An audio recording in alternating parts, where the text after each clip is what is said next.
Nossa conversa hoje aqui no estúdio é sobre comunicação. Mídia hegemônica, regulação da imprensa no Brasil, as grandes coberturas desse ano, como foram tratadas do ponto de vista jornalístico. Tudo isso eu converso com o professor da Escola de Comunicações e Artes da USP, Laurindo Leal Filho, Lalo, que está aqui com a gente. É um prazer recebê-lo. Ele lançou recentemente o livro A Mídia Descontrolada, Episódios da Luta contra o Pensamento Único. Seja muito bem-vindo novamente aqui ao Bom para Todos, Lalo. Boa tarde, Thalita. É um prazer estar aqui. Eu estava comentando com você que eu estive aqui no começo do ano, estou chegando ao final do ano juntos. Isso é muito bom. A gente abre e fecha com Exatamente. o Lalo. Não, mas ainda tem programa amanhã, gente.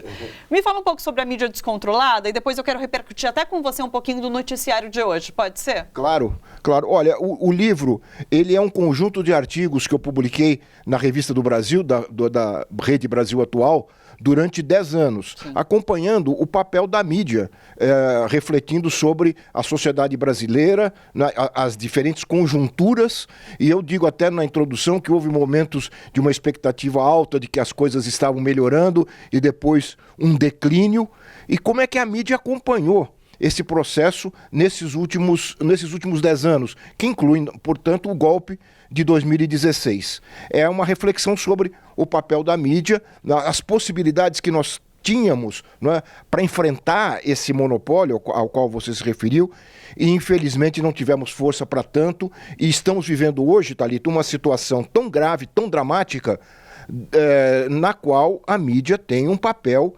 fundamental. A gente não pode esquecer que nós estamos vivendo esse processo que foi estruturado por aquilo que eu chamo de um conluio entre quase que a totalidade da mídia e grande parte do judiciário, né? Nós não teríamos a Lava Jato fazendo o estrago que a Lava Jato fez na economia brasileira se não houvesse a mídia, né, colocando para a população só um lado da face da Lava Jato, né? Precisou o Intercept mostrar o outro lado, mas aí o estrago, infelizmente, já estava feito. É o Paulo Donizete, que é editor da Rede Brasil Atual, que faz a abertura do livro. É o meu chefe, é o meu editor da revista. Da revista, né? E ele colocou 3 perguntas que serão respondidas no livro. Uma delas eu vou trazer aqui para você, daí você já dá o spoiler pra gente, tá bom? Acho que você já até deu. Ele pergunta assim, que essa pergunta vai ser respondida no livro. Em que momentos a imprensa brasileira consegue fingir imparcialidade quando ela escancara sua atuação como partido? E esse caso da Lava Jato ficou muito escancarado. Pois é. Há uma declaração, Thalita, exatamente respondendo ao Paulo, há uma declaração da então presidenta da Associação Nacional de Jornais, isso nos anos 2005, 2006, a presidenta dessa associação, que representa a mídia impressa, os grandes conglomerados da mídia impressa, ela dizia na época, era governo Lula, e o governo Lula tinha uma alta popularidade, ela dizia, olha, como a oposição nesse país, a esse governo, é muito fraca, praticamente não existe, a mídia tem que fazer esse papel. Quer dizer, não somos nós, os críticos, que reconhecíamos esse papel político-partidário da mídia. A própria representante dessa mídia dizia claramente isso. E foi isso que aconteceu e vem acontecendo até hoje, né? A mídia só entrou agora em certos setores da mídia, quer dizer, Rede Globo, Folha de São Paulo, entrou em alguns atritos com esse governo, porque este governo não era o governo que eles queriam. Sim. Eles queriam o partido da mídia queria o governo do PSDB, não é? Aventou até a possibilidade do Huck, depois, como não deu, foi de Alckmin mesmo. Sim. E como perdeu, acabou empurrando esse candidato que agora ele tem atritos com ele. Mas é sem dúvida alguma uma atuação... Isso é que é triste na sociedade brasileira. Nós não temos uma mídia diversificada porque tudo bem ter um jornal, uma empresa que apoia. Rádio e televisão não é um pouco diferente, porque a concessão pública não pode fazer isso que eles fazem. Mas jornal impresso é uma empresa privada, né? Nós dois aqui juntamos um capital, colocamos um jornal na banca, não tem problema. Agora, o ideal é que houvessem jornais, revistas de amplo espectro, né? Que pegassem da esquerda à direita e que oferecessem alternativas para o público. Infelizmente, nós não temos isso, né? É o pensamento único. É isso que eu digo aqui no subtítulo: Episódios da luta contra o pensamento único. Sim. É um estrago. É um estrago que é feito aqui. Se fala muito que em outros países você tem jornais, mas que não se dizem imparciais. Eles se colocam como aliados de um lado ou de outro. E daí sim você tem a opção. Claro. De ler os dois, de ler um ou ler o outro. Escolhe. Aqui no Brasil tem esse mito da imparcialidade, não é? Aqui nós não temos a imparcialidade, nós temos... A parcialidade, é um mito. Eles se dizem imparciais. Sim. Eles se dizem imparciais, mas a gente sabe que não. Basta... Para o público isso é vendido como imparcial. Claro. É uma parcialidade total. Sim. Você pega, por exemplo, a França, você tem os jornais de direita, você tem Le Parisien, você tem jornais de direita, você tem o Le Monde, que é um jornal mais de centro, você tem o Libération, que está mais à esquerda, você tem o L'Humanité, que é do Partido Comunista. Aqui na Argentina, não precisa falar da Europa, aqui na Argentina, do lado, você tem 2 jornais conservadores. Um mais à direita, que é o La Nación, depois você tem o Clarín, que é de direita, centro-direita, direita, mas você tem o Página 12, que a duras penas é um jornal diário, né, que dá uma outra versão dos acontecimentos. E mais, no caso da Argentina é mais interessante ainda, porque você tem um canal de televisão, primeiro um canal de televisão público, que também dá uma visão de mundo diferente dos privados. Mas tem um particular, que é o C5N, que é excelente e que fez durante todo o governo Macri um papel de crítica a esse governo, né? Às políticas desse governo.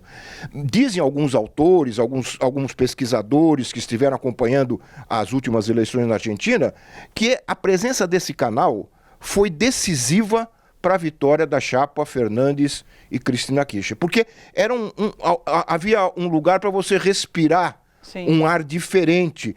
Você poderia não concordar e aí mudar para o canal, mas é isso que você disse. Quer dizer, você tem que...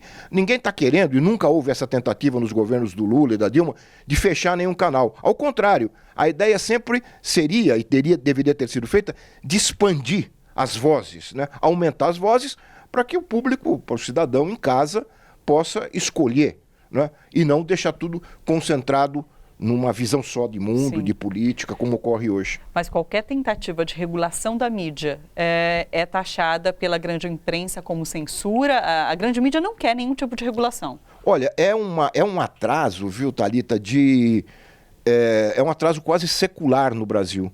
Porque na Europa, mesmo nos Estados Unidos, a pátria do liberalismo, você tem regulação da mídia desde os anos 30 do século passado. Vai fazer 100 anos. Né? Nos países mais desenvolvidos, você tem uma regulação que não é para fechar nada, mas é para, primeiro, aumentar a oferta, a diversidade.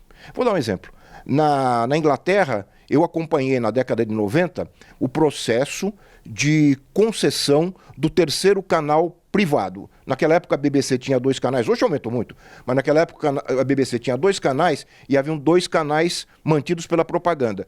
E eles fizeram a licitação para as empresas que quisessem operar o terceiro canal privado. Sim. Sabe qual é um dos critérios? Eu estudei bastante, acompanhei, né? Um dos critérios era oferecer para a população aquilo que os outros canais 4, que já existiam, não ofereciam.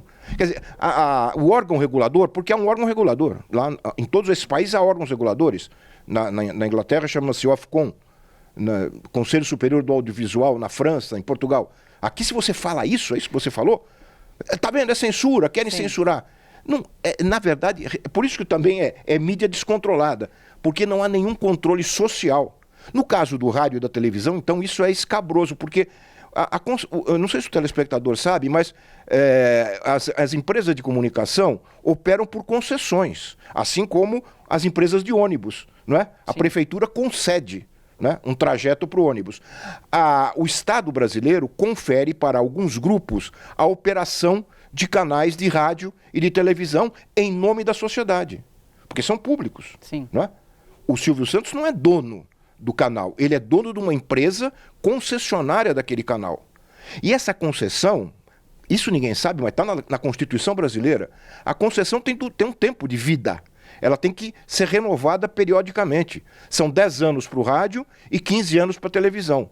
Então, se a Constituição brasileira, e eu trato disso aqui no livro, se a Constituição brasileira fosse colocada em prática, né? fosse aplicada no que ela determina, a cada período desses, 10 para o rádio, 15 para a televisão, deveria haver, como eu vi na Inglaterra, deveria haver um grande debate público para saber se aquele canal estava prestando um bom serviço público. Quando a linha de ônibus, o ônibus está sujo ou ele passa atrasado, o público tem um telefone, ele reclama e às vezes até a concessão não é renovada. Televisão é a mesma coisa.